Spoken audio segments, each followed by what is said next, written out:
वळत पुढच्या आणखी एक महत्त्वाच्या बातमीकडे. पिंपरी चिंचवड पालिकेत आणखी एक घोटाळा उघडकीस आलाय. मुख्य लेखाधिकारी प्रवीण जैन यांच्या अडचणीत आता वाढ होते.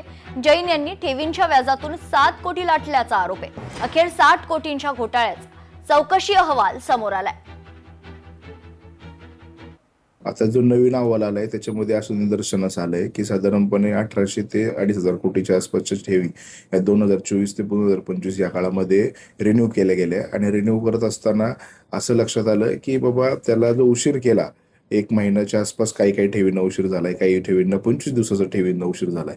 तर ॲव्हरेजली जर आपण विचार केला तर एवढ्या ठेवींच्या पाठीमागं वार्षिक आपल्याला 100 ते 125 कोटी उत्पन्न येणं अपेक्षित होतं. तर त्याच्यातलं किमान 6 ते 7 कोटी हे तेवढे दिवस कमी ठेवल्यामुळं आपलं बुडालेलं आहे आणि हे चूक झालेली आहे. छत्रपती संभाजीनगरातून एक धक्कादायक घटना समोर आली आहे. 60,000 रुपयात 14 वर्षांच्या मुलगीला खरं तर विकल्याची माहिती आहे. तिच्याशी लग्न करू का असा सवाल एका तरुणानं वकिलाला विचारलाय. त्यानंतर पोलीस आयुक्त प्रवीण कुमार यांच्या निर्देशानुसार गुन्हे शाखेचे निरीक्षक गजानन कल्याणकर यांनी तपास सुरू केलाय. तपासादरम्यान पोलिसांनी संबंधित तरुणाच्या घरी जाऊन चौकशी केली असता धक्कादायक सत्य समोर आले.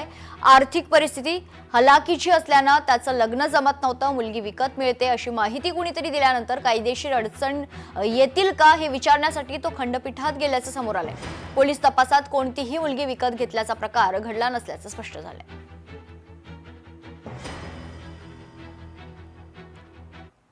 बातमी अकोल्यातून आहे. अकोल्यातील सिटी हॉस्पिटलला आग लागल्याची घटना घडली आहे. सिटी हॉस्पिटलच्या सीसीयू युनिटला आग लागल्याची माहिती. आग लागल्यामुळे एकच धावपळ उडाली. अग्निशामक दलाच्या 2 गाड्या घटनास्थळी दाखल झाल्यात. आगीचं कारण अद्याप अस्पष्ट आहे.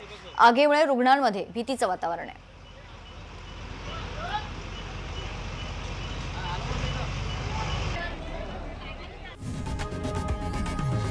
लोकशाही मराठी ऐका, पहा, जागरूक रहा.